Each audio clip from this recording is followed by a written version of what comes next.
Assalamualaikum warahmatullahi wabarakatuh. Bismillahirrahmanirrahim.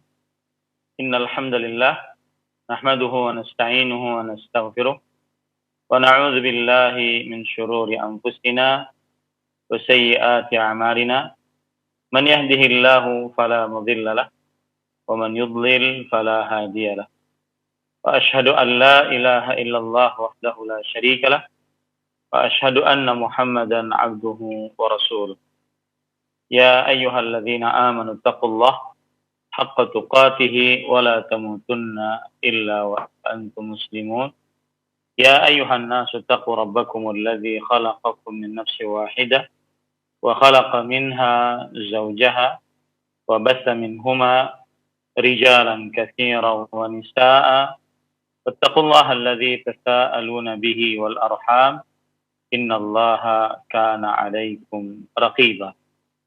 Ya ayyuhalladzina amanu taqullaha wa qulu qawlan sadida yuslih lakum a'malakum wa yaghfir lakum dhunubakum wa man yuti'illaha wa rasulahu faqad faza fawzan 'azima. Amma ba'd. Fa inna asdaqal hadits kitabullah wa ahsanal hadi hadi Muhammadin sallallahu alaihi wa ala alihi wasallam wa syarrul umuri muhdatsatuha wa kullu muhdatsatin bid'ah wa kullu bid'atin dhalalah wa kullu dhalalatin finnar. Alhamdulillah, kita bersyukur pada Allah Subhanahu wa taala pada hari ini, hari Rabu pagi 3 Rabiul Akhir 1442 Hijriah, kita dimudahkan oleh Allah Subhanahu wa taala untuk duduk bersama mengkaji kembali kitab Rasailu Tahumul Mar'ah Al-Muslimah yang ditulis oleh Fadilatul Syekh Al-Allamah Profesor Dr. Abdul Razak bin Abdul Muhsin Al-Badr hafizahumallahu taala. Salawat dan salam semoga selalu Allah berikan kepada Nabi kita Muhammad sallallahu alaihi wa ala alihi wasallam, pada keluarga beliau, para sahabat, serta orang-orang yang mengikuti beliau sampai hari kiamat kelak. Dengan nama-nama Allah yang husna dan sifat-sifatnya yang mulia, kita berdoa, Allahumma inna nas'aluka ilman nafi'an wa rizqan tayyiban wa amalan mutaqabbal. Wahai Allah, sesungguhnya kami mohon kepada Engkau ilmu yang bermanfaat, rezeki yang baik, dan amal yang diterima. Allahumma amin. Ahibati, hafizakumullah, kaum muslimin yang saya cintai karena Allah, semoga Allah Subhanahu wa taala selalu menjaga kita. Pada kesempatan kali ini kita masih membahas Ar-Risalah As-Salih, risalah penting yang ketiga untuk wanita muslimah, yang diberi judul oleh penulisnya Sifatuz Zaujah As-Salihah, sifat istri yang salihah. Dan ini adalah pertemuan yang ketiga dari pembicaraan tentang sifat istri yang salihah. Pada pertemuan sebelumnya kita sudah menyebutkan apa yang disebutkan oleh penulis, bahwa sifat istri yang salihah disebutkan oleh Allah Subhanahu wa taala di dalam Al-Qur'an surat An-Nisa ayat 34, yaitu Allah berfirman, "Fas-salihat qanitatun hafizatun lil ghaibi bima hafizallah." Wanita-wanita yang salihah adalah qanitat, yaitu wanita yang selalu taat kepada Allah Subhanahu wa ta'ala. Kemudian hafizat lil ghaibi bima hafizallah, yaitu wanita yang menjaga apa yang dijaga oleh Allah Subhanahu wa ta'ala. Kemudian Syekh Al-Allamah Profesor Dr. Abdul Razak bin Abdul Muhsin Al-Badr hafizahumallahu taala menyebutkan bahwasanya dari ayat ini kita ambil dua sifat dari istri yang salihah. dua sifat dari istri yang salihah. Sifat yang pertama yaitu istri yang salihah adalah istri yang senantiasa memperhatikan hubungannya dengan Allah Subhanahu wa taala. Sifat yang pertama, istri yang senantiasa memperhatikan hubungannya dengan Allah Subhanahu wa taala. Kemudian sifat yang kedua adalah istri yang senantiasa memperhatikan hubungannya dengan suaminya. Istri yang senantiasa memperhatikan hubungannya dengan suami. Ahibati hafizakumullah ta'ala. Kemudian pada pertemuan sebelumnya kita sudah membahas tentang dalil-dalil yang dibawakan oleh, di antaranya hadis riwayat Imam Ahmad, kemudian Imam Ibnu Hibban yang berbunyi, jika seorang wanita menjaga salat 5 waktu dan berpuasa pada bulan Ramadhan dan menjaga kemaluannya dan taat kepada suaminya, maka niscaya istri tersebut masuk ke dalam pintu surga mana saja yang dia kehendaki. Ini menunjukkan, ahibati hafizakumullah ta'ala, bahwa hadis ini di dalamnya terdapat dua hal. Yang pertama yaitu hubungan seorang istri dengan Allah Subhanahu wa taala, yaitu dengan menjaga salat 5 waktu. Kemudian yang kedua yaitu hubungan dengan berpuasa pada bulan Ramadan. Yang kedua yaitu hubungan istri dengan suaminya dengan menjaga kemaluannya dan disediakannya hanya untuk suaminya. Kemudian yang kedua yaitu taat kepada suami. Nah, inilah yang disebutkan pada pertemuan sebelumnya. Dan kita sudah juga bahas pada pertemuan sebelumnya bagaimana seorang wanita muslimah mengurus harta suaminya.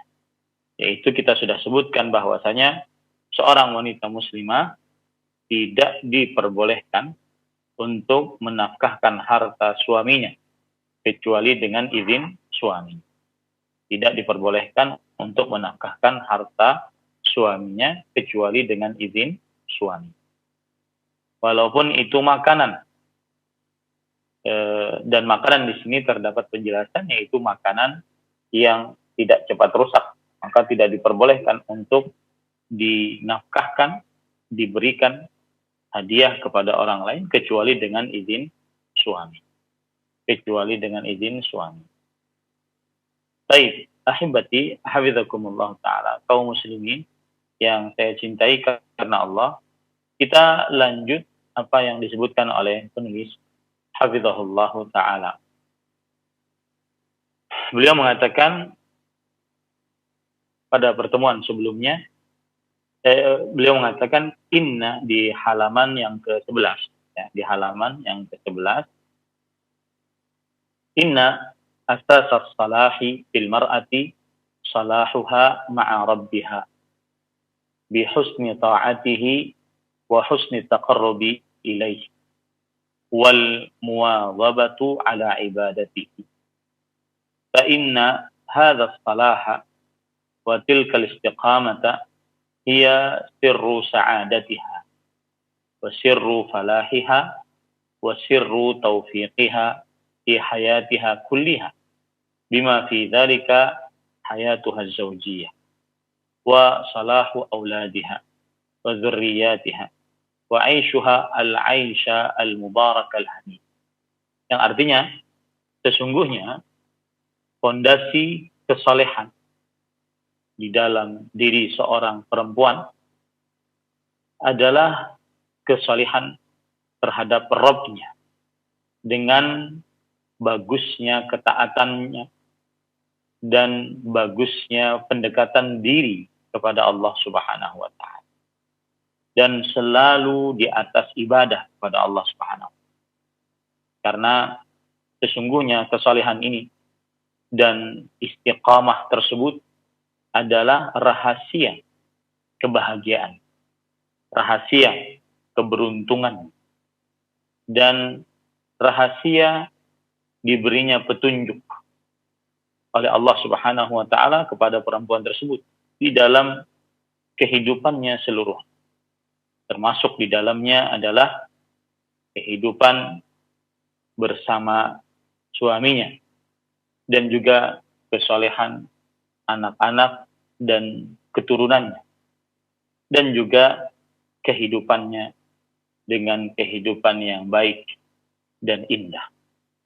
Ini paragraf penulis menginginkan di dalam paragraf ini bahwasanya semakin seorang perempuan salihah selalu taat kepada Allah Subhanahu wa taala, selalu mendekatkan diri kepada Allah, maka semakin nyaman hidupnya dan juga semakin bahagia hidup. Bahkan kebahagiaan tersebut juga akan dirasakan oleh anak keturunannya. Dan ini disebutkan oleh Allah Subhanahu wa taala di dalam Al-Qur'an bahwasanya kesolehan orang tua adalah salah satu jaminan kesolehan anak. Sangat berpengaruh. Kesolehan orang tua sangat berpengaruh terhadap kesolehan anak. Hal ini berdasarkan firman Allah dalam surat Ali Imran ayat 33-34. Inna Allah astafa Adama wa Nuhan wa ala Ibrahim wa ala Imran ala al-alam.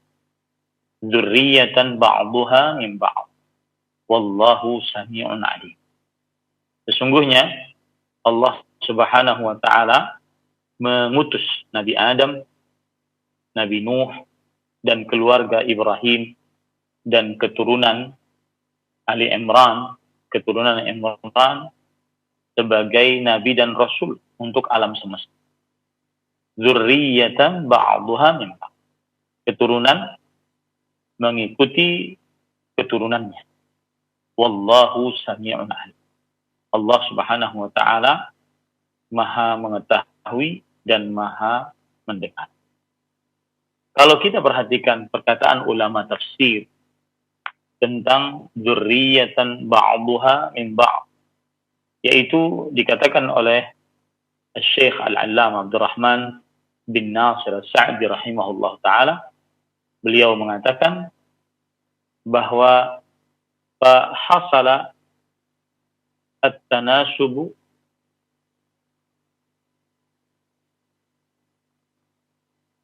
saya ulangi, fahasala at-tanasubu wat-tashabuhu bainahum fil khalqi wal akhlaqil jamil.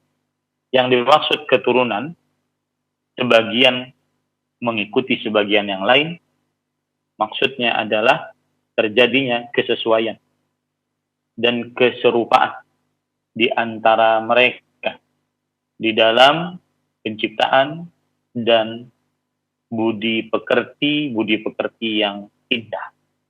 Ini menunjukkan bahwa kesolehan orang tua sangat berpengaruh terhadap kesolehan anak. Kesolehan orang tua sangat berpengaruh terhadap kesolehan. Ahibati, hafizakumullah ta'ala, dalil yang lain yang menunjukkan bahwa kesolehan orang tua sangat berpengaruh terhadap kesolehan sang anak. Semakin soleh orang tua, maka sejatinya semakin soleh anaknya. Allah berfirman di dalam surat Al-Kahfi ayat 82. Wa ammal jidar fakana bi ghulamaini yatimain fil Madinah wa kana tahtahu kanzul lahum wa kana abuhuma salihan fa arada rabbuka an yablugha ashuddahuma wa yastakhrija kanzahuma rahmatan min rabb. Adapun dinding rumah yang mau runtuh, maka itu adalah rumah dimiliki oleh dua anak kecil yang masih yatim di sebuah kota. Dan di bawah dinding tersebut terdapat harta simpanan yang dimiliki oleh dua anak yatim tersebut. Dan kedua orang tua dari anak yatim tersebut adalah anak yang taat. Maka Allah Subhanahu wa taala menginginkan ketika kedua anak yatim tersebut balik, maka keluarlah harta simpanan mereka berdua sebagai rahmat dari Rabbmu. Ahibati hafizakumullah ta'ala. Di sini terdapat pelajaran, kata Abdullah bin Abbas radhiyallahu anhu, fihi dalilun ala anna ar-rajula salih yahfazu fi dzurriyyah wa tashmalu barakatu ibadatihi lahum fid dunya wal akhirah wa bi syafa'atihi fihim wa raf'u darajatihim ila a'la darajatin fil jannah lituqirra a'yunahu bih. Yang artinya di dalam ayat ini Al-Kahfi ayat 82 terdapat pelajaran bahwa orang tua yang saleh akan menjaga keturunannya, dan keberkahan ibadah orang tua yang saleh dirasakan oleh anak-anaknya di dunia dan di akhirat. Di dunia dan di akhirat. Jadi sebagaimana orang tuanya saleh di dunia, maka anaknya dan keturunannya selama orang tua tersebut saleh di dunia dia dijaga, baik itu kesehatannya, ekonominya, ataupun pendidikannya, keadaannya dijaga akibat kesolehan orang tuanya. Dan juga di akhirat dengan syafaat orang tuanya kepada anak-anaknya, sehingga anaknya tersebut bisa mencapai derajat yang paling tinggi, sehingga orang tua senang melihat anak-anaknya masuk ke dalam surga dan mencapai derajat yang paling tinggi. Abdullah bin Abbas radhiyallahu anhu juga berkata, hafidha bi salahi abihima wa lam yudhkar lahumā salah wa taqaddama annahu kana al-abu sadiq. Yang artinya bahwa kedua anak tersebut dijaga oleh Allah Subhanahu dengan keberkahan kesalehan kedua orang tua. Dan sebenarnya yang saleh tersebut bukan orang tua kandungnya langsung. Ya, misalkan ini kan dua anak yatim nih. Kemudian kan disebutkan dalam Al-Quran tadi, wa kana abuhuma salihan. Dan kedua orang tuanya adalah kedua orang tua yang saleh.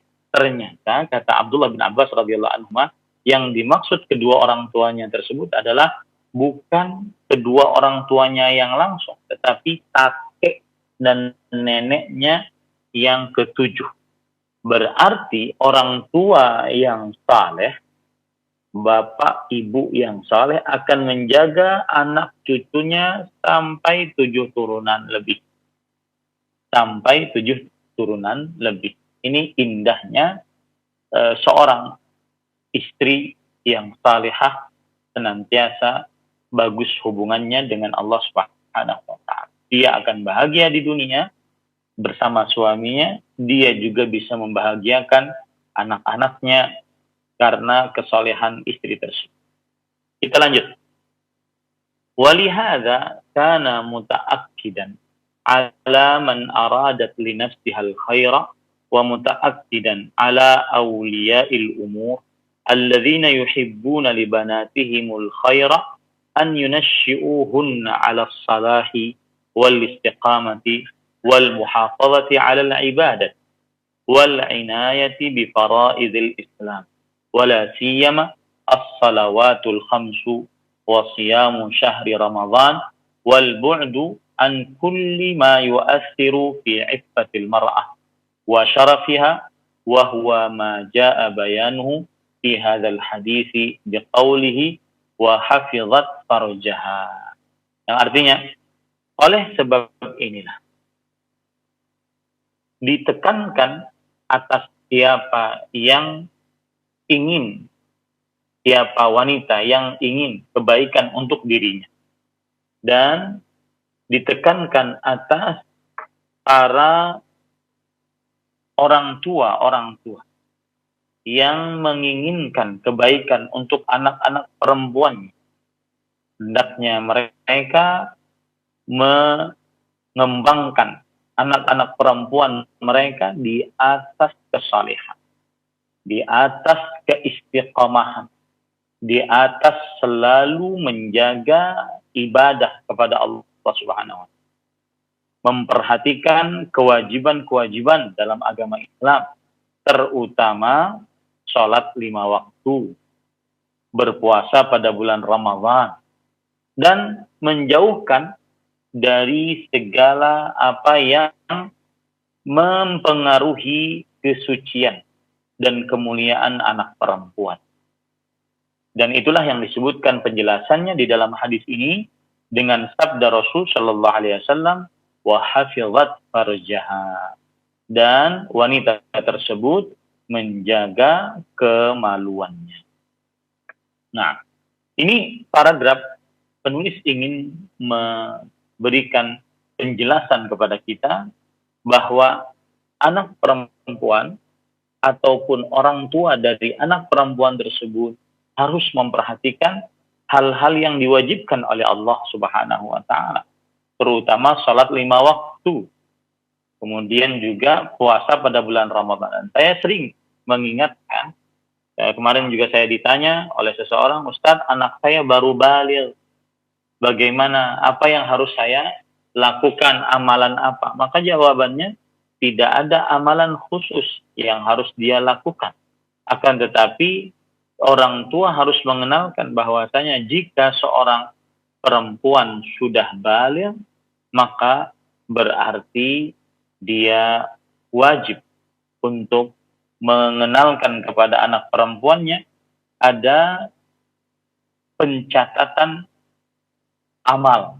Jika amal itu baik, maka dicatat dalam buku catatan kebaikan. Jika amal itu buruk, maka dicatat dalam buku keburukan.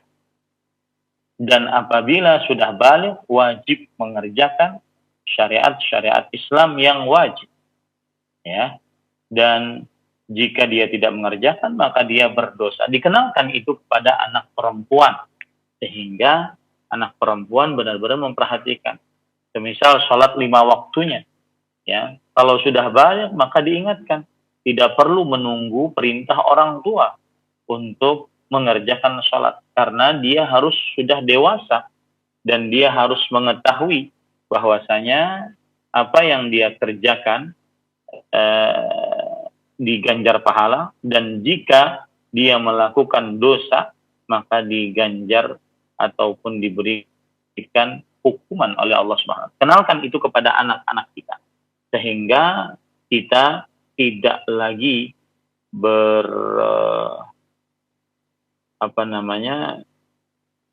tidak lagi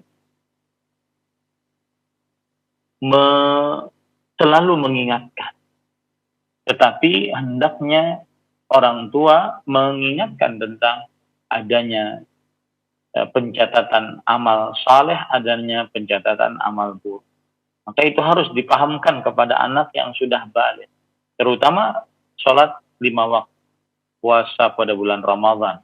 Ini termasuk daripada amalan-amalan yang senantiasa seorang orang tua memperingatkan kepada anak. Baik, kita lanjutkan. Wa hifdzul mar'ati li farjiha amrun yatatallabu minha wa min waliyyi amriha taddul manafidhi wal wasaili allati yakunu biha al-fat wa yahsulu min khilaliha asy-syarr wa tatada'a min jihatiha al-atham wal 'iyadzu billah.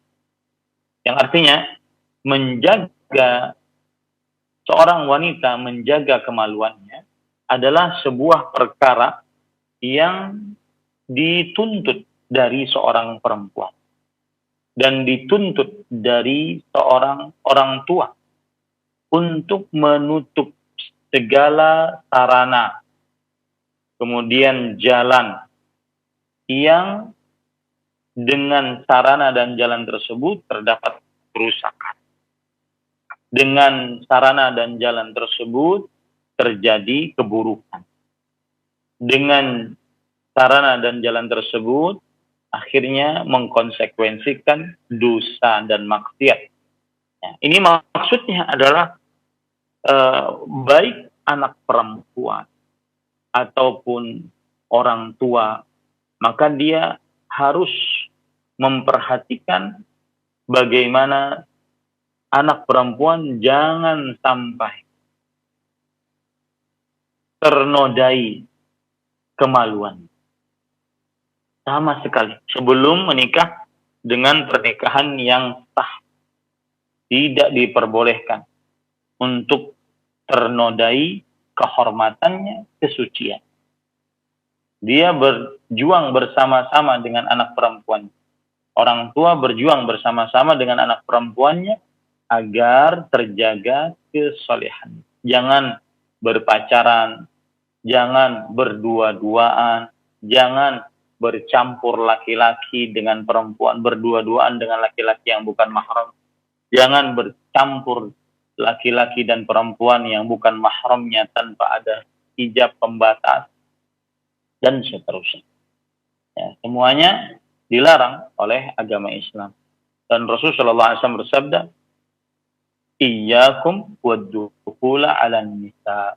Jauhi oleh kalian masuk ke dalam tempat perempuan, maksudnya yang bukan mahram. Kemudian Rasulullah SAW ditanya, "Afara'aital ham?" Apa pendapatmu kalau seandainya yang masuk ke dalam perempuan tersebut adalah kerabat suami? Maka Rasulullah SAW menjawab, "Alhamu al-maut." Kerabat suami adalah termasuk dari kebinasaan, yaitu kehancuran.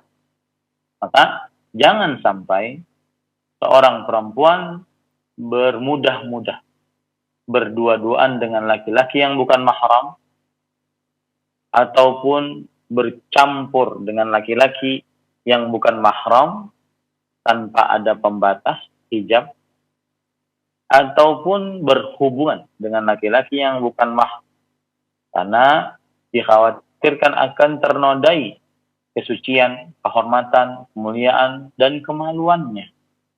Ya, ini termasuk daripada tugas seorang anak perempuan dan juga tugas dari orang tua perempuan tersebut. Rasulullah Shallallahu Alaihi Wasallam bersabda tentang hijab, yaitu dalam hadis yang diriwayatkan ayat Al-Quran maksud saya, waqarna fi buyutikun wala tabarrajna tabarrujal jahiliyatul. Dan diamlah kalian di rumah kalian, wahai para perempuan, dan janganlah kalian bertabarruj sebagaimana generasi jahiliyah terdahulu bertabarruj, yaitu berdandan di hadapan laki-laki yang bukan mahramnya. Kemudian juga kalau kita perhatikan, seorang perempuan dia wajib untuk menjauhi percampuran dengan para lelaki yang bukan mahram. Rasulullah SAW bersabda kepada para perempuan yang bercampur dengan laki-laki yang bukan mahramnya di tengah jalan. Kata Rasulullah SAW, "Ya ma'asyaran nisa, laisa lakunna an tahquqna at-tariq, falaikunna bihafatit tariq." Wahai para perempuan, tidak pantas bagi kalian untuk menguasai jalan di tengah. Hendaknya kalian di samping jalan. Ini menunjukkan agar terjaganya kesucian wanita muslimah. Termasuk di dalamnya menjaga kesucian wanita muslimah adalah tidak bersafar kecuali dengan mahramnya. Rasulullah SAW bersabda, "La tusafiril mar'atu illa wa ma'aha dhi mahram." Tidak boleh seorang perempuan bersafar kecuali bersamanya mahram. Begitu juga berdua-duaan dengan laki-laki yang bukan mahram. Rasulullah SAW bersabda, la yakhluwanna rajulun bimra'ah illa kana thalithuhuma syaitan. Tidaklah seorang perempuan berdua-duaan dengan seorang lelaki yang bukan mahramnya, kecuali ada yang ketiga, yaitu syaitan. Nah, ini semua adalah penjelasan bahwa seorang wanita muslimah wajib untuk menjaga kesuciannya, kemaluannya, kehormatan. Kemudian penulis mengatakan, "Fahada matlabun 'azimun yanbaghi 'ala man aradat li nafsiha al-khaira an tunashshi'a nafsaha 'alayhi wa tuhafidha 'ala ta'atillah wa ibadatillah wa taqarrubi ilaihi subhanahu wa ta'ala bima yurdihi min sadidil aqwal wa salihil a'mal. Thumma idza manna Allahu 'alaiha bil kuf'il karim waz zawjil munasibi 'alaiha an tattaqillaha fihi min awwaliz zawaji wa fi bidayati." Maka ini perkara yang ini adalah tuntutan yang agung yang semestinya dikerjakan oleh seorang wanita yang menginginkan kebaikan untuk dirinya.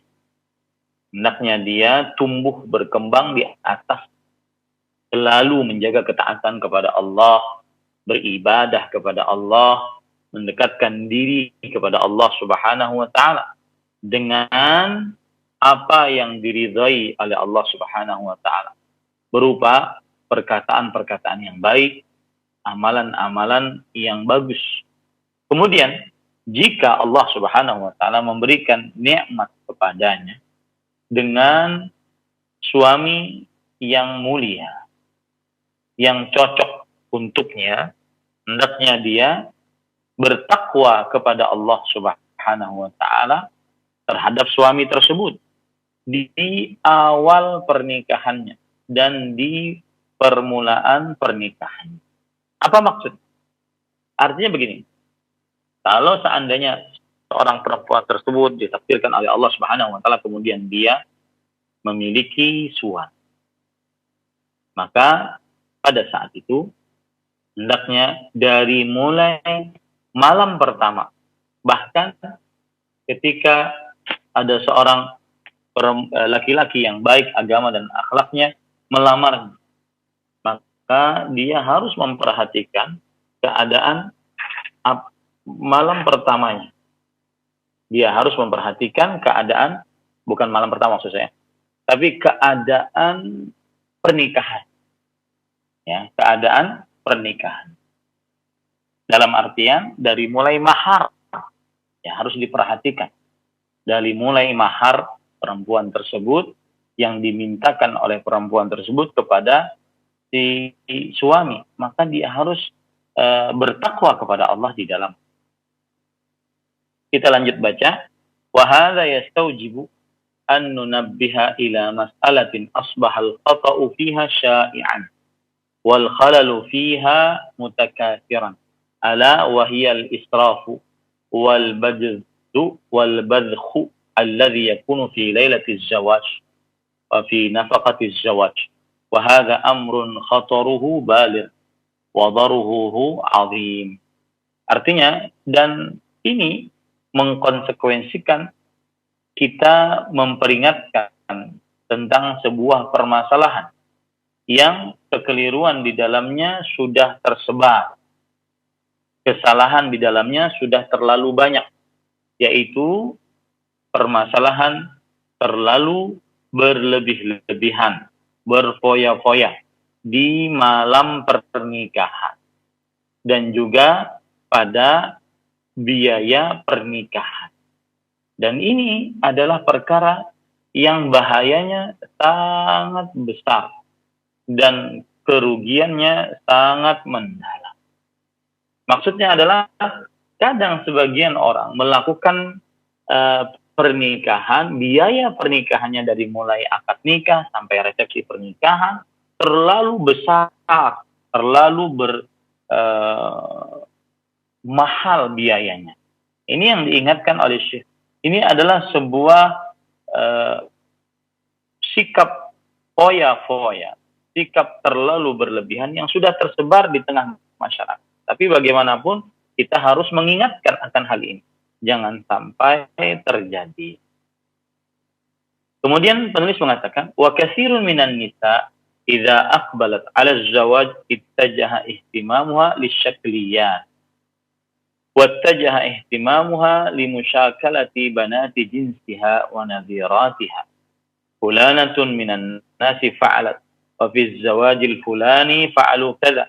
Tattajihu binadhariha ila tilka an-nadhrah fayati al-israf wa yaqa'u al-badkhu wa yakthuru at-tabdhir wa ida'atul ma amwat wa idafatan ila ma qad yaqa'u aidan min munkarat wa muharramat fatakunu hadhihi al-bidayatu wa at-taqaddumatu baina yaday az-zawaj sababan liqusuri al-barakati wa qillati al-khair. Yang artinya, dan kebanyakan dari para perempuan jika menginginkan pernikahan, maka dia menoleh ataupun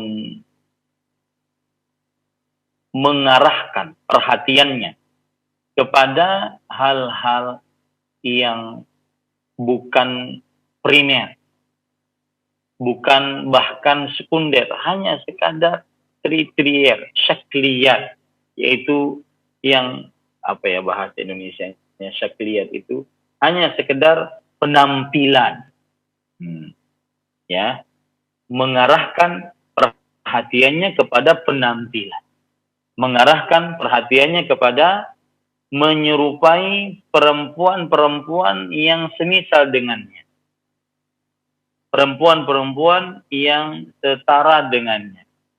Maka sering dikatakan bahwa si fulana, perempuan ini ketika menikah seperti ini, maka saya ingin seperti ini.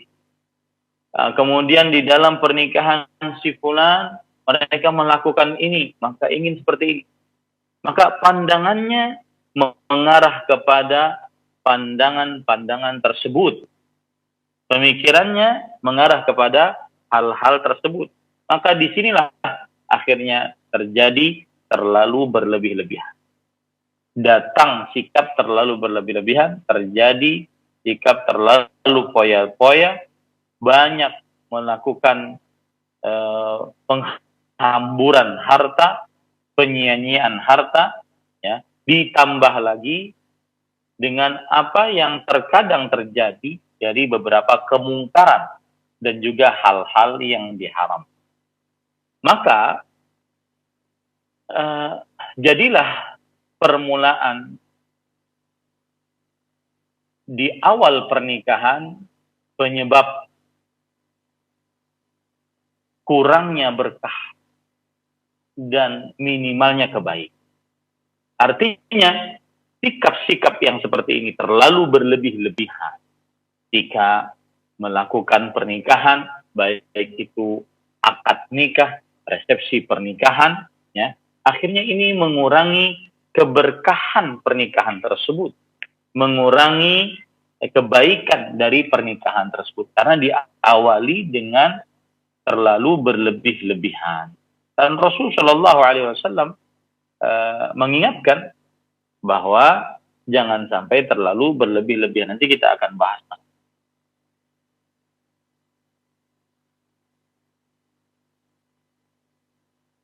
Penulis mengatakan, walihada jaa fil hadits sahih anin Nabi sallallahu alaihi wasallam wa huwa fi Sunan Abi Dawud min hadits Uqbah ibn Amir radhiyallahu anhu qala khairun nikahi aisaru wa fi haditsin akhar a'zamun nisa'i barakatan aisaruhunna ma'unatan fa khairun nisa'i aisaruhunna.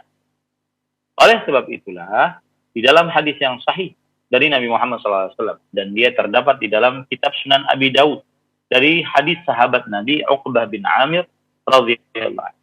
Beliau berkata, sebaik-baik pernikahan adalah yang paling mudah. Lihat ya, kata-katanya bukan yang paling murah, tidak. yang paling mudah, dan paling mudah setiap orang berbeda-beda. Yang paling mudah. Wa fi haditsin akhar, dan dalam hadis yang lain, wanita yang paling besar keberkahannya adalah yang paling mudah biaya pernikahan. Wanita yang paling besar keberkahannya adalah wanita yang paling mudah biaya pernikahan.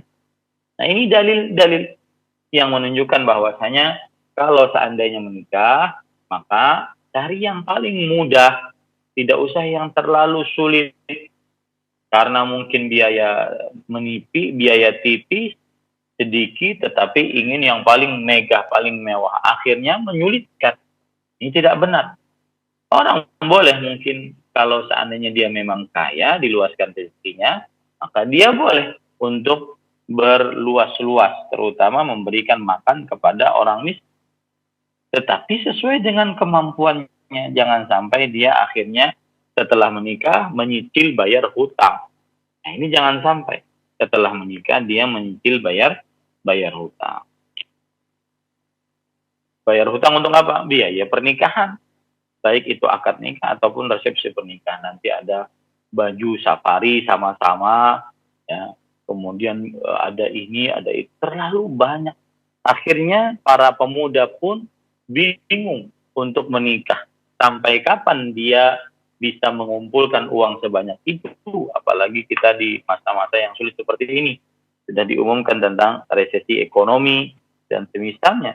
Maka akhirnya karena para pemuda dan pemudi sulit untuk menikah, terjadilah perzinahan, terjadilah kebanyakan kehamilan di luar pernikahan. Karena nafsu untuk berhubungan biologis susah untuk dibendung.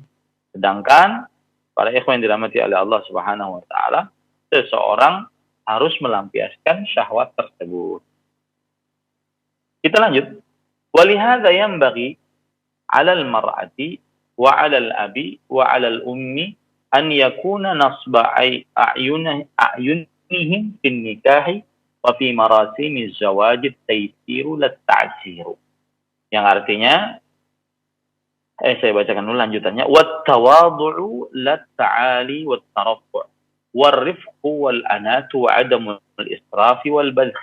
Fahadha amrun lahu ta'thiruhu fil hayati az-zawjiyyah kulliha salban wa ijaban. Yang artinya, oleh sebab inilah sejatinya seorang perempuan dan juga seorang bapak, seorang ibu, hendaknya yang ada dalam fokus pemikirannya tentang pernikahan dan tentang upacara resepsi pernikahan adalah kemudahan, bukan kesulitan. Ini sebagian orang tua, saya kadang-kadang mendapatkan curhatan dari para anak-anak perempuan. Ustaz, sudah ada tuh yang bagus yang melamar saya. Bagus agamanya, bagus akhlak. Akan tetapi bapak tidak setuju karena pekerjaannya tidak sesuai yang diinginkan oleh bapak. Nah, ini tidak benar. Para ikhwan yang dirahmati oleh Allah Subhanahu wa taala. Nah, nanti kalau seandainya memang akhirnya anak perempuan tersebut ditunda pernikahannya sampai tua, kemudian dia sampai menopause dan akhirnya meninggal, orang tuanya yang paling bertanggung jawab atas hal ini. Bisa-bisa dia dituntut oleh anaknya tentang haknya nanti di akhirat di hadapan Allah Subhanahu wa taala. Dia akan menuntut dari orang tuanya. Maka anak perempuan kita ini bukan barang dagangan yang kemudian kalau seandainya ada anak laki-laki yang ingin melamar anak perempuan kita, kemudian kita berikan begitu banyak syarat, begitu banyak biaya. Ini tidak benar.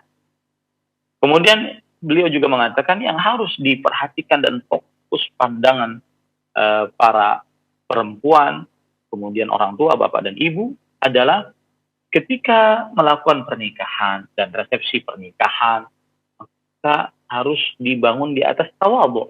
Bukan ingin megah-megahan, ingin terlihat mewah, ya. Dan harus dibangun di atas sikap lembut dan juga perlahan-lahan, ya, tidak berlebih-lebihan, tidak berfoya-foya. Maka perkara yang seperti ini, kata Syekh, mempunyai pengaruh di dalam kehidupan berkeluarga seluruhnya, baik itu secara positif ataupun secara negatif. Jadi ada hubungannya ke sakinah, mawaddah dan rahmah ketika mudah dalam biaya pernikahan. Mudah dalam biaya pernikahan. Nah, kemudian penulis mengatakan, فَإِذَا كَانَ هُنَاكَ يُسْرٌ وَتَيْسِيرٌ وَبُعْدٌ عَنِ الْإِسْرَافِ كَانَ ذَلِكَ مِنْ دَوَاعِي حُلُولِ الْبَرَكَةِ وَتَوَالِي الْخَيْرَاتِ.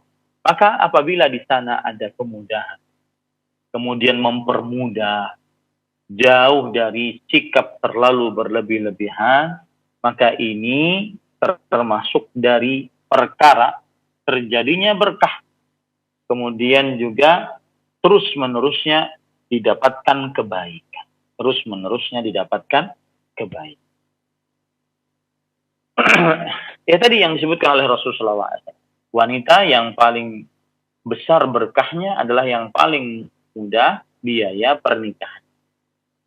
Wa idza budi'al bil israfi wat tabdziri wal ma'asi wa anwa'il atham fa hadza min a'zami asbab intiza'il barakah.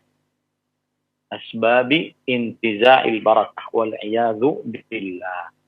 Yang artinya, dan jika pernikahan dimulai dengan sikap berlebih-lebihan, mubazir, mengambung-ambur harta, ditambah lagi dengan maksiat dan berbagai macam dosa saat melakukan akad nikah dan resepsi pernikahan, maka ini termasuk dari sebab-sebab terbesar dicabutnya berkah dari pernikahan tersebut. Kita berlindung kepada Allah Subhanahu wa ta'ala dari hal tersebut. Ahibati, hafizakumullah ta'ala, kaum muslimin yang saya cintai karena Allah, semoga Allah Subhanahu wa ta'ala selalu menjaga. Pada kesempatan kali ini saya akan menambahkan tentang mahar. Ini juga mahar harus menjadi perhatian bagi para kaum muslimin. Perhatikan baik-baik para ikhwan yang dirahmati oleh Allah Subhanahu wa ta'ala. Mahar artinya adalah, disebutkan oleh para ulama fikih, huwa ma tu'tahu zaujatu min mal wa manfa'ah bisababin nikah. Apa saja yang diberikan kepada istri dari harta ataupun jasa, ya, disebabkan pernikahan. Apa saja yang diberikan kepada istri dari harta ataupun jasa yang diberikan kepada istri disebabkan pernikahan. Di sini yang dimaksud dengan harta adalah harta yang bisa dinilai. Satu. Yang kedua, harta yang diketahui, ya, apa harta tersebut. Yang ketiga, harta yang bisa diberikan, sanggup untuk diberikan, ya. Yang keempat, manfaat atau jasa. Seorang memberikan jasa kepada istrinya, seperti misalkan mengajarkan surat Al-Quran. Ini diperbolehkan karena berarti suami memberikan jasa manfaat kepada istri. Nah, para ikhwan yang dirahmati oleh Allah Subhanahu wa ta'ala, perlu diperhatikan beberapa poin tentang mahar. Yang pertama yaitu belum ada dalil yang jelas dan juga qiyas yang sahih tentang pembatasan berapa mahar.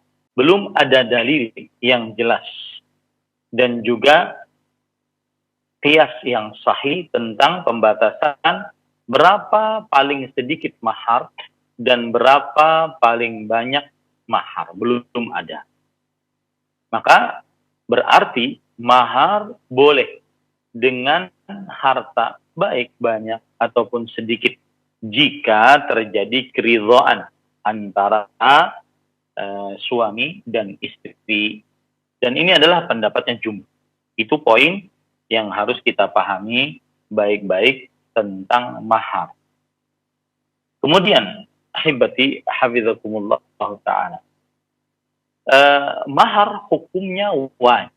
Ini poin yang kedua atau poin yang ketiga. Dan tadi mahar pengertiannya apa saja yang diberikan kepada istri, baik berupa harta ataupun jasa kebaikan disebabkan karena pernikahan.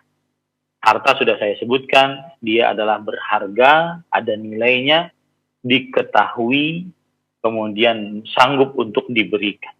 Sedangkan jasa adalah bisa memberikan jasa kepada seseorang, ya. Nah, hukumnya hal ini wajib. Dalil yang menunjukkan wajib adalah surat An-Nisa ayat 4. Wa atun nisa shaduqatihinna nihlah. Berikanlah kepada para perempuan shaduqatihin, mahar-mahar mereka, nihlatan. Nihlatan artinya sebagai pemberian. Kata para ulama tafsir, atiyatun minallah mubtada'atun wal mukhatabu bidzalikal azwaj indal aktsar. Yang artinya dia adalah pemberian dari Allah Subhanahu wa taala dari permulaan, dan yang dimaksud dalam redaksi ini adalah para suami menurut kebanyakan para ulama rahimahumullahu ta'ala.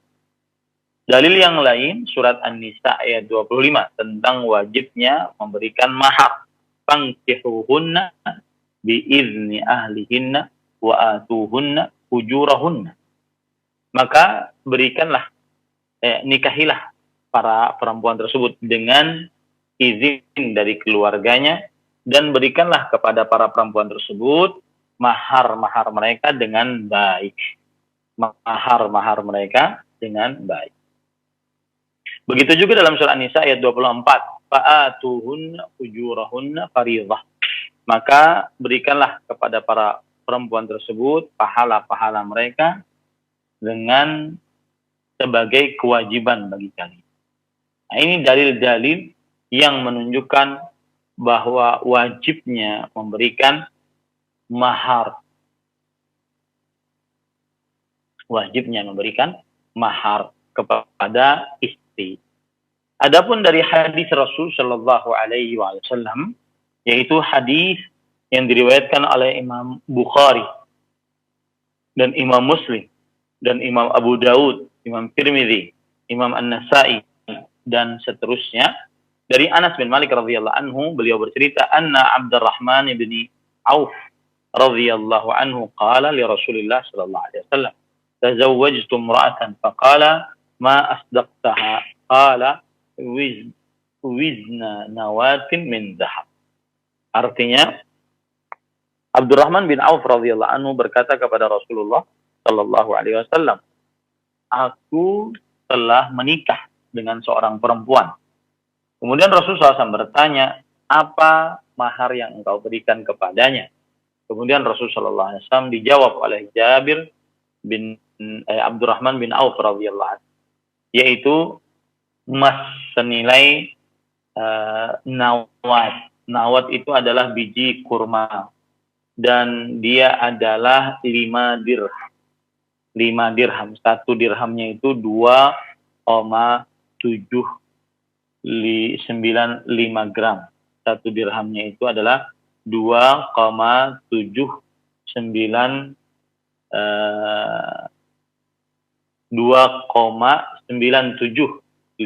gram. 2,975 gram. Ya, itu 1 dirham. Sedangkan di sini berarti 1 nawat berarti 5 dirham. Berarti kali saja 5 kali 2,97 gram.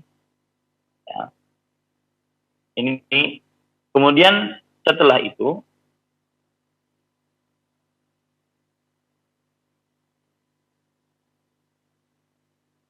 Rasulullah sallallahu alaihi wasallam bersabda, barakallahu lak aulin walau bisya. Semoga Allah Subhanahu wa taala memberkahimu dan berikanlah buatlah walimah walaupun dengan hanya menyembelih 1 ekor kambing.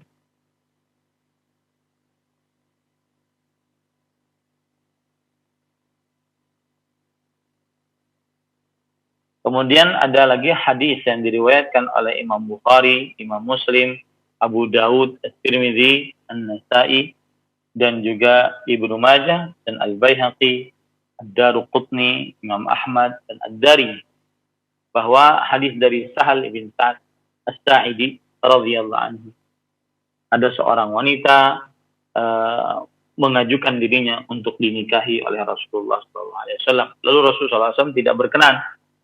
Kemudian para sahabat mengatakan, wahai Rasulullah, jika engkau tidak memiliki keperluan terhadap perempuan tersebut, maka nikahkanlah aku dengan dia. Maka Rasulullah SAW bertanya, apakah kamu memiliki sesuatu untuk dijadikan sebagai mahar? Pemuda tersebut mengatakan, tidak, demi Allah wahai Rasul. Kemudian Rasulullah SAW mengatakan, pergilah kepada keluargamu. Maka lihat, apakah engkau bisa mendapati sesuatu? Lalu pemuda tersebut pergi, lalu kembali lagi dan mengatakan, tidak, demi Allah aku tidak mendapatkan sesuatu apapun. Artinya di keluarganya pun dia tidak mendapatkan sesuatu apapun. Lalu Rasulullah SAW bersabda, pergilah cari, walaupun hanya dengan 1 cincin dari besi. Bukan dari emas ya, dari besi. Kemudian dia pergi dan kembali lagi. Kemudian dia masih berkata, tidak wahai Rasul, demi Allah tidak bisa. Walaupun hanya dengan cincin satu cincin dari besi. Kemudian Rasul SAW bersabda,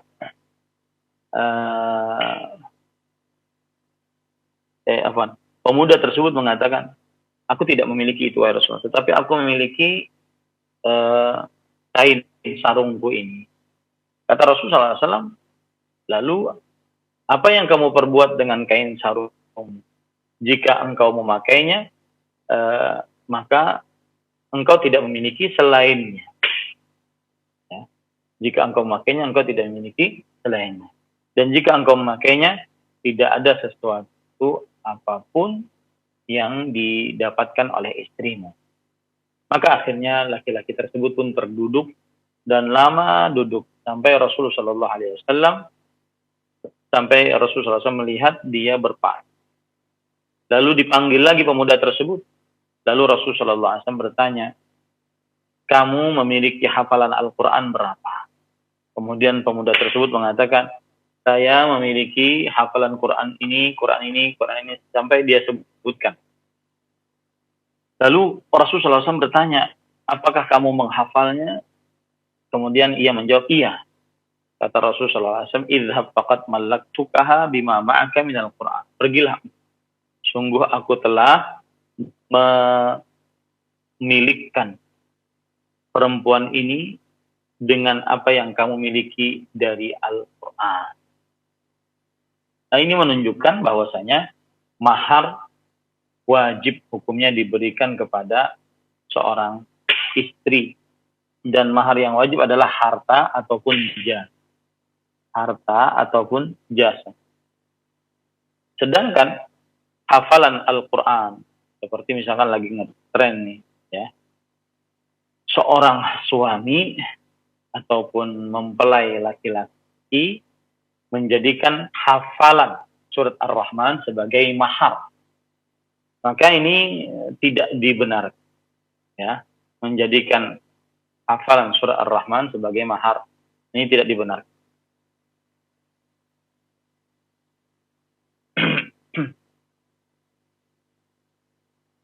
Para ulama mengatakan bahwa setiap yang diperbolehkan untuk menjadi harga ataupun barang yang berharga ataupun jasa, maka diperbolehkan jadi sebagai mahar.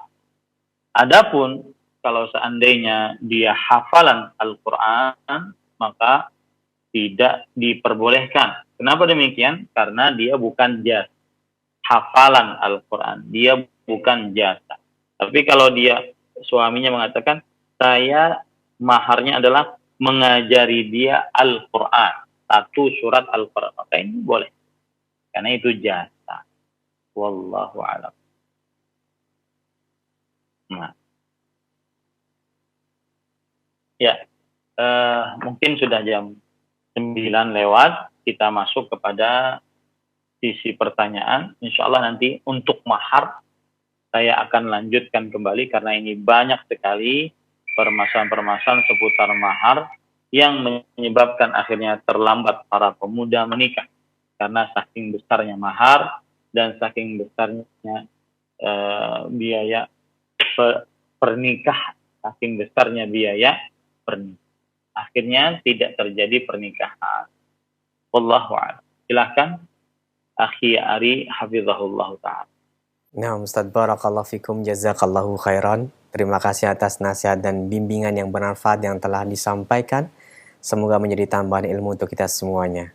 Berikut kami berikan kesempatan bagi Anda yang ingin bertanya seputar pembahasan ini. Untuk membuka kami berikan waktu bagi Anda yang ingin menghubungi kami via telepon. Silahkan.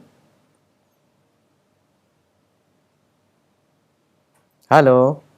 Halo, Assalamualaikum warahmatullahi wabarakatuh. Waalaikumsalam warahmatullahi wabarakatuh. Dengan siapa ini, di mana? Dari Ummu Sabila di Pekanbaru, Ustaz. Silahkan pertanyaannya, langsung saja, Bu. Ya, Assalamualaikum warahmatullahi wabarakatuh. Waalaikumsalam. Ustaz, barakallahu fiik, izin bertanya, apakah mahar itu, Pak Ustaz, boleh diajukan mempelai wanita itu berangkat umroh gitu, Ustaz? Untuk mempelai wanita saja. Ustaz, khair. Assalamualaikum warahmatullahi wabarakatuh. Waalaikumsalam warahmatullahi wabarakatuh. Silakan. Wassalatu wassalamu ala Rasulillah wa ala alihi wa sahbihi wa man wala. Ahibati hafizakumullah ta'ala. Maka jawabannya adalah boleh, karena dia adalah manfaat yang diberikan oleh suami kepada istrinya. Boleh. Dan ini sejenis dengan yang terjadi kepada Ummu Sulaim. Bahwasanya Ummu Sulaim, beliau meminta agar mahar dari Abu Talhah adalah masuk Islamnya Abu Talhah.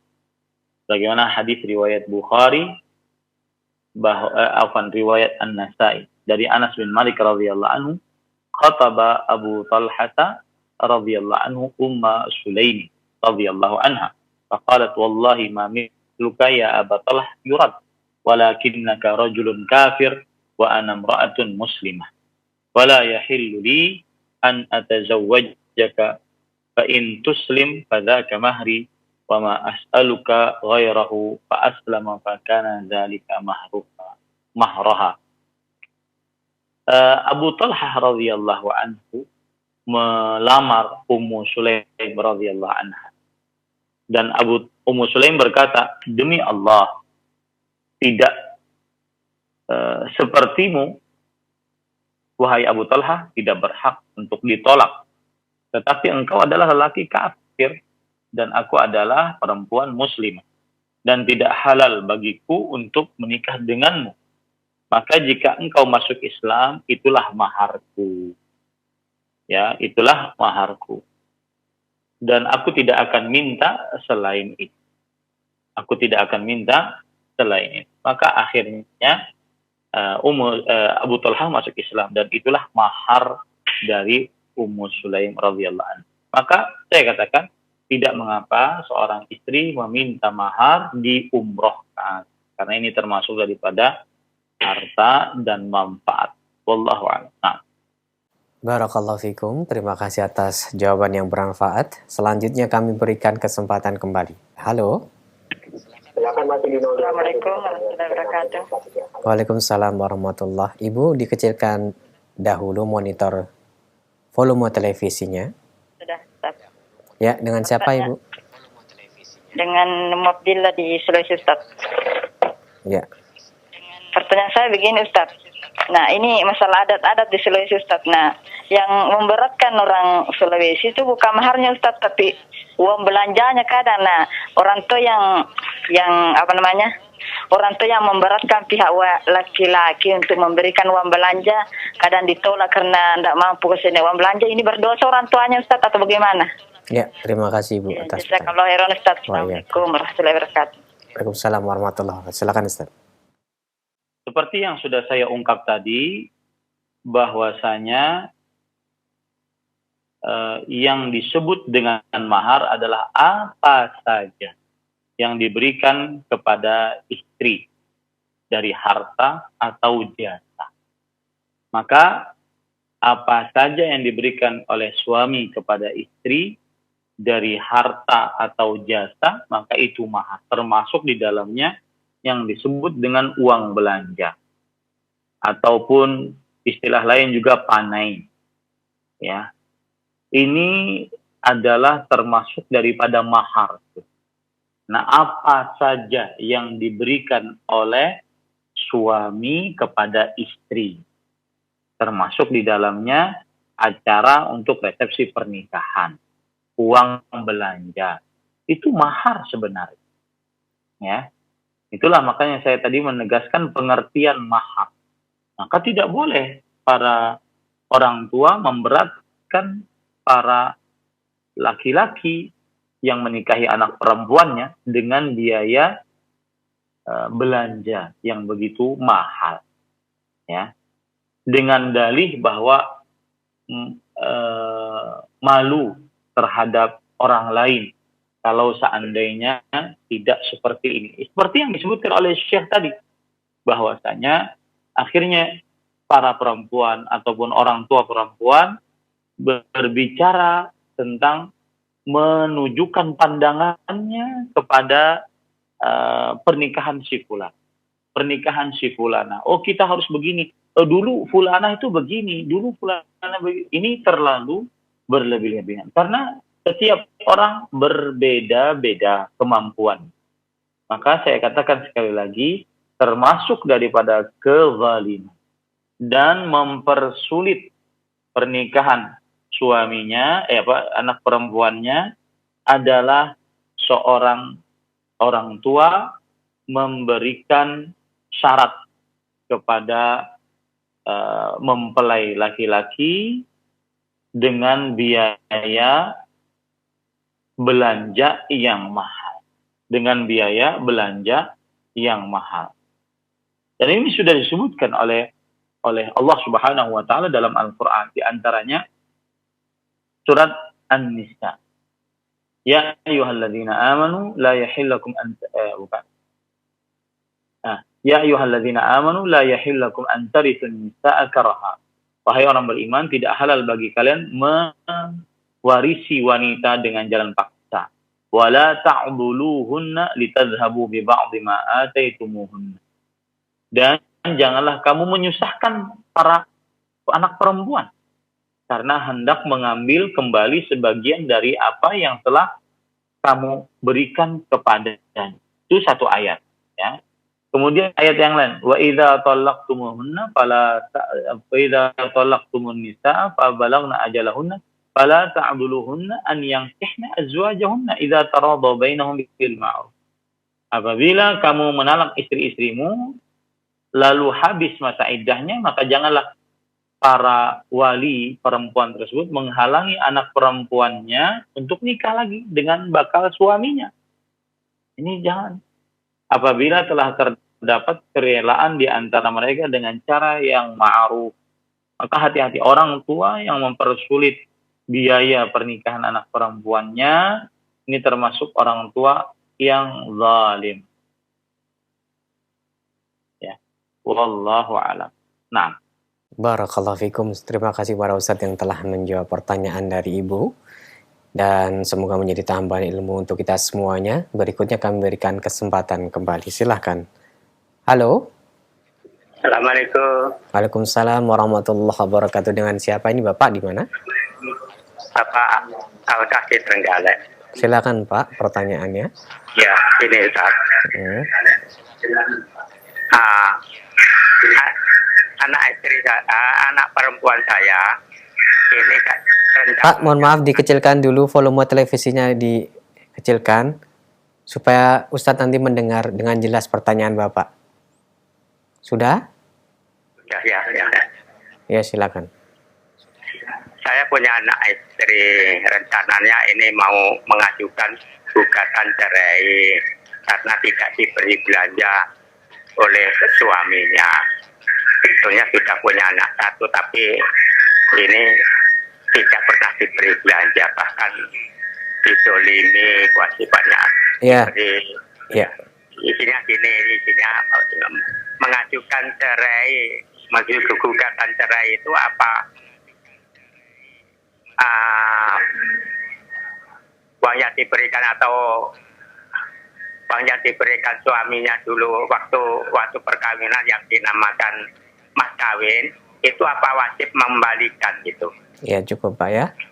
Ya, Assalamualaikum warahmatullahi wabarakatuh. Waalaikumsalam warahmatullahi wabarakatuh. Silakan Ustaz. Wassalatu wassalamu ala Rasulillah wa ala alihi wa sahbihi wa man wala. Ahibati, hafizakumullahu ta'ala. Apabila seorang istri menggugat cerai suami, maka ini asal hukumnya tidak diperbolehkan. Ya, asal hukumnya tidak diperbolehkan. Kecuali dengan sebab yang syar'i. Kecuali dengan sebab yang syar'i.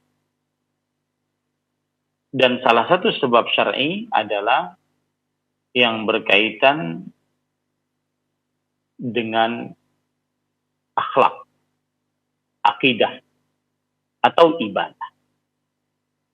Maka sang istri berhak untuk menggugat cerai jika akhlaknya buruk.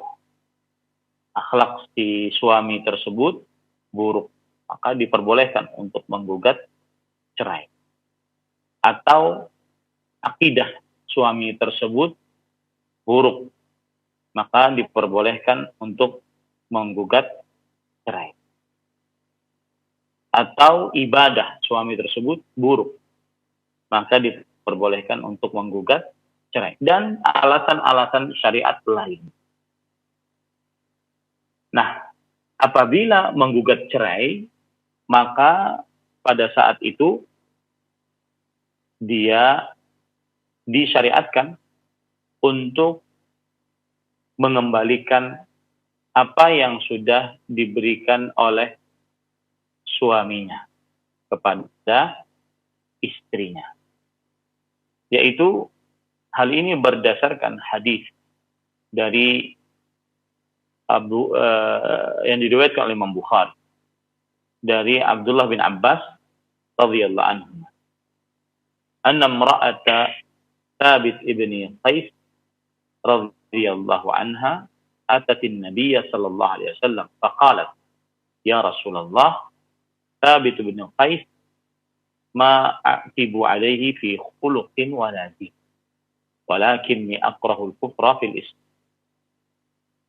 Wahai Rasulullah, kata istri Thabit bin Qais, bahwa beliau mendatangi Rasul sallallahu alaihi wasallam dan berkata, wahai Rasulullah, suamiku Thabit bin Qais tidak aku celak dari sisi akhlak dan agamanya.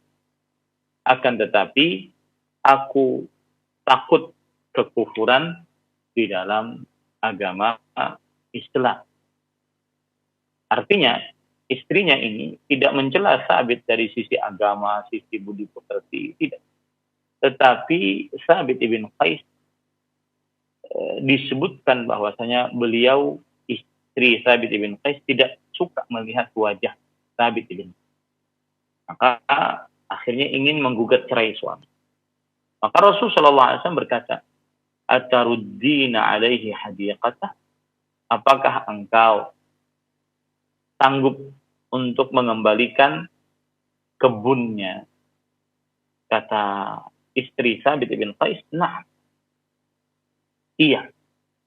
Kemudian kata Rasulullah SAW, iqbalil hadiqah wa talliqha tatliqah. Kalau begitu wahai Sabit, terimalah kebun itu kembali dan talaklah satu kali talak. Para ikhwan yang dirahmati oleh Allah Subhanahu wa taala, ini yang disebut dengan khulu'. Istri menggugat cerai suami.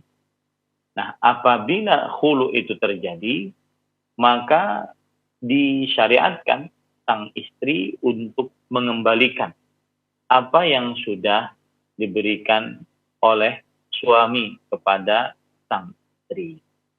Ya. Nah, tinggal jadi permasalahan apakah wajib seluruhnya atau tidak. Maka wallahu alam, para ikhwan yang dirahmati oleh Allah Subhanahu wa taala, disyariatkan untuk diberikan seluruhnya, tetapi tidak wajib. Ya, tidak wajib. Tetapi sesuai dengan apa yang disepakati antara suami dan istri. Tidak wajib diberikan seluruhnya dari mahar tersebut, tetapi sesuai dengan apa yang disepakati antara suami dan istri saat dia ingin bercerai. Wallahu a'lam. Jazakallahu khairan wa barakallahu fikum Ustaz. Terima kasih atas jawaban yang bermanfaat.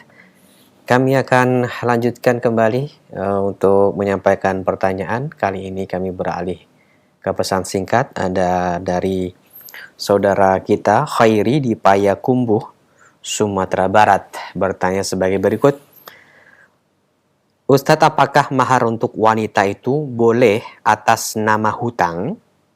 Kalau boleh, mohon penjelasannya seperti apa, Ustadz? Silahkan. Alhamdulillah, wassalatu wassalamu ala rasulillah wa ala alihi wa sahbihi wa man wala. Jawabannya adalah boleh di dalam mahar berhutang atau berhutang dalam mahar. Maksudnya sang suami berhutang kepada istrinya dan diberikan nanti kepada istrinya. Jadi dia berhutang kepada istrinya tentang mahar. Jadi boleh dalam perihal mahar untuk diberikan secara langsung atau nanti dikredit, itu boleh. Sebagian langsung secara menyeluruh ataupun sebagiannya ataupun ngutang diperbolehkan sesuai dengan kesepakatan antara suami istri. Ini diperbolehkan pada yang dirahmati oleh Allah Subhanahu wa taala. Karena ini semua kembali kepada keridhaan antara suami dan istri. Dan para ulama membolehkan hal ini, di antaranya Imam Ibnu Qudamah dalam kitab Al-Mughni, kemudian Imam Syekhul Islam Ibnu Taimiyah rahimahullah, kemudian Imam Ibnu Baz, Imam Ibnu Utsaimin rahimahullah ta'ala. Ini diperbolehkan. Cuma perhatikan bahwa apabila mahar itu diakhirkan, tadi diperbolehkan, ya, dengan kesepakatan. Ini diperbolehkan. Nah, tetapi harus sesuai dengan kesepakatan. Kalau tidak, maka itu adalah hutang bagi sang suami, maka dia harus bayar. Hutang atas sang suami, maka dia harus bayar. Wallahu a'lam. Barakallahu fikum, Ustaz. Berikutnya kami bacakan pertanyaan dari Ukhti Dwi dari Balikpapan. Assalamualaikum, ingin bertanya, bagaimana cara mengembalikan mahar berupa hafalan surat Al-Kahfi atau sejenisnya, Ustaz, ketika seorang istri minta cerai pada suaminya? Jazakallahu khairan, silahkan. Alhamdulillah, wassalatu wassalamu ala rasulillah wa ala alihi wa sahbihi wa man wala. Saya sudah sebutkan bahwasanya mahar hafalan Al-Quran itu tidak disyariatkan dalam. Karena mahar itu harus harta dan jasa yang diambil kebaikan atas. Sedangkan hafalan Al-Quran maka bukan harta, bukan juga jasa, ya, yang bisa dimiliki oleh seorang istri. Maka mahar hafalan Al-Quran ini tidak dibenarkan di dalam syariat Islam. Ya. Tetapi yang dibenarkan adalah sang suami maharnya mengajari Al-Quran. Nah, itu boleh. Kenapa? Karena itu jasa. Mengajari Al-Quran. Lalu Ustaz, kalau sekarang saya ingin menggugat cerai suami saya, dan waktu dia menikahi saya, maharnya adalah hafalan Al-Quran. Ini bagaimana saya mengembalikan? Maka seperti yang saya ungkap tadi, ini sesuai dengan kesepakatan sang istri dengan suami.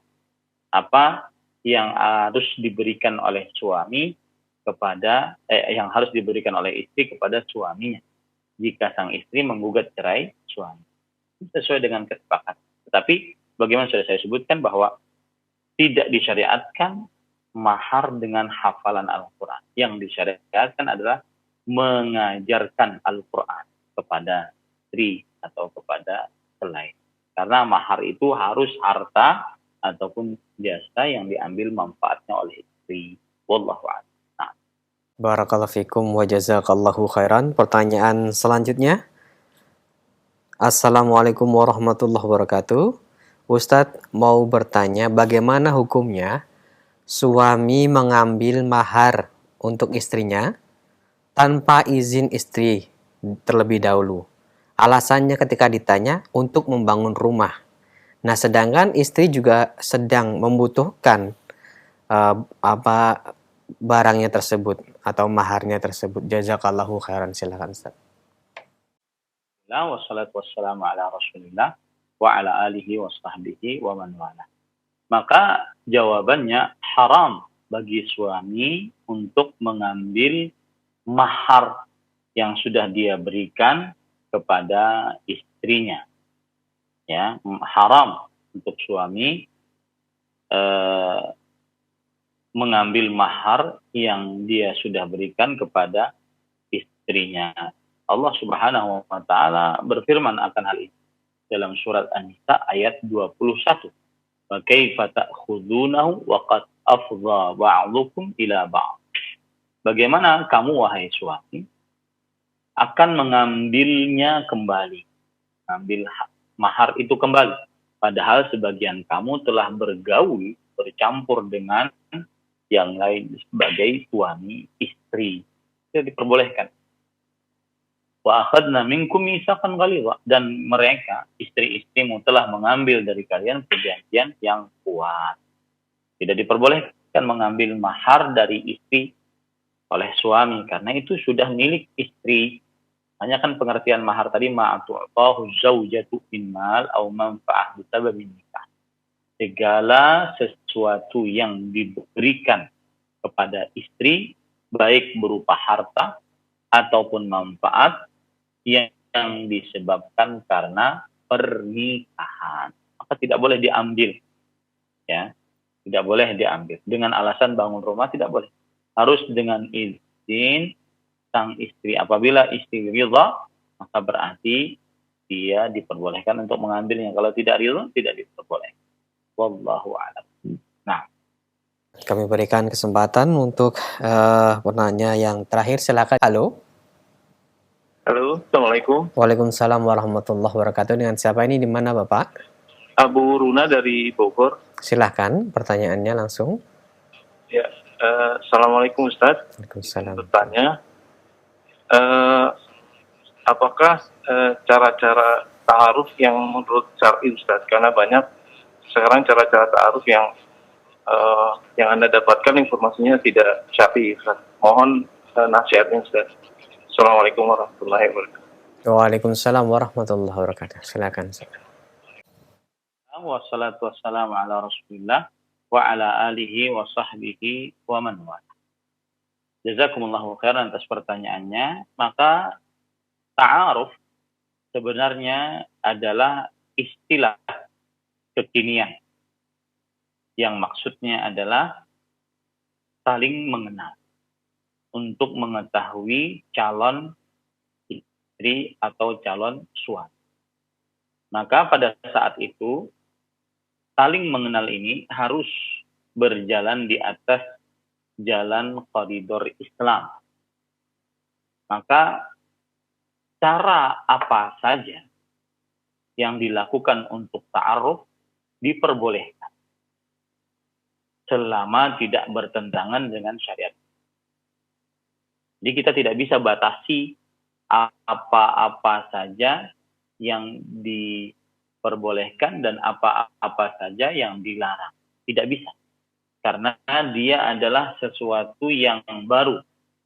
Tujuannya atau istilah baru maksud. Tujuannya untuk mengenal pendamping seseorang. Maka apa saja cara diperbolehkan asalkan tidak melanggar syariat. Di antara pelanggaran syariat adalah demi ta'aruf arti akhirnya mendekatkan diri kepada perbuatan zina. Ini tidak diperbolehkan. Wala taqrabuz zina. Janganlah kalian mendekati kepada perbuatan zina. Maka apa saja sarana yang menghantarkan kepada perbuatan zina, ini diharamkan. Seperti misalkan berdua-duaan laki-laki dan perempuan yang bukan mahram dengan dalih ta'aruf, tidak diperbolehkan. Kemudian yang kedua, bervideo callan, kemudian teleponan, chat-chatan antara laki-laki perempuan dengan dalih ta'aruf. Ini tidak diperbolehkan. Ya, kecuali didampingi oleh mahram perempuan tersebut. Kemudian seperti bersafar antara laki-laki dan perempuan tanpa mahram perempuan tersebut. Ini tidak diperbolehkan dengan dalih ta'aruf. Ini tidak diperbolehkan. Ya.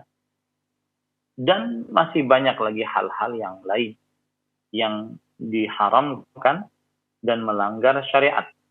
Maka ta'aruf yang seperti itu tidak diperbolehkan. Otomatis caranya bagaimana? Mungkin yang paling mudah adalah dengan cara menghubungi orang tua perempuan. Laki-laki menghubungi orang tua perempuan dan bertanya kepada orang tua perempuan tersebut. Sehingga dia mendapati data yang banyak tentang perempuan tersebut. Dia mendapati data yang banyak tentang perempuan tersebut. Begitu juga perempuan menghubungi keluarga perempuan laki-laki yang ingin bertaruh dengan. Jadi tidak langsung,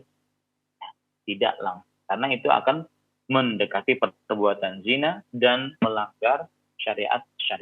Nah, intinya ta'aruf yang diperbolehkan adalah yang tidak melanggar syariat.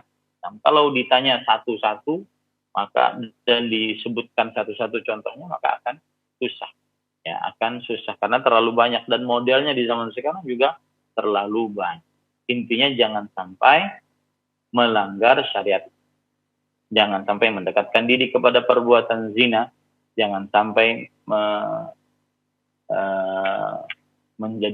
terjadi godaan bagi laki-laki saat melakukan ta'aruf terhadap perempuan tersebut. Wallahu a'lam. Barakallahu fikum, jazakallahu khairan. Terima kasih kepada Ustadz yang telah menyampaikan jawaban dari beberapa pertanyaan yang telah masuk, baik dari telepon maupun pesan singkat. Semoga menjadi tambahan ilmu untuk kita semuanya. Nampaknya waktu juga yang memisahkan kita di kesempatan pagi hari ini. Sebelum kami akhiri, mohon Ustadz memberikan ikhtitam. Fadhil ya Ustadz. Alhamdulillah, wassalatu wassalamu ala rasulillah wa ala alihi wa sahbihi wa man wala. Pada kesempatan kali ini saya akan memberikan nasihat kepada seluruh para perempuan muslimah dan juga orang tua perempuan muslimah. Yang paling patut diperhatikan saat menikah adalah keberkahan yang datang di dalam pernikahan tersebut.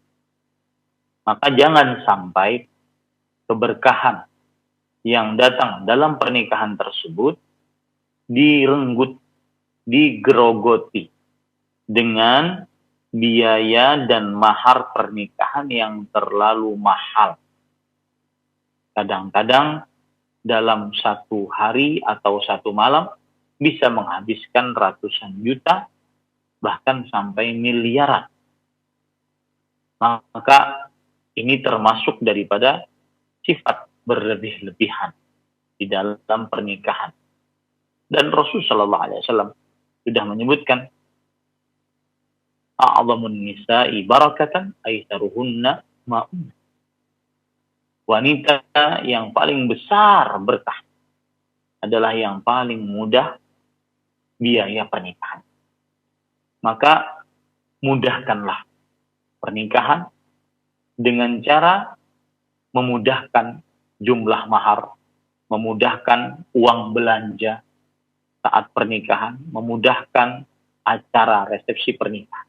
Niscaya keluarga tersebut mendapatkan berkah sebagaimana yang dijanjikan oleh Rasulullah SAW, dan niscaya akan berkurang perzinahan, pemerkosaan, dan kriminal-kriminal yang berkaitan dengan syahwat yang diharamkan. Karena para pemuda bisa menikah dengan mudah, dengan nyaman, sehingga mereka mendapatkan dan bisa melampiaskan syahwat di tempat yang halal. Semoga nasihat ini bermanfaat untuk seluruh kaum muslimah dan seluruh orang tua para muslimah. Sallallahu Nabi Muhammad walhamdulillahirabbil alamin. Wassalamualaikum warahmatullahi wabarakatuh.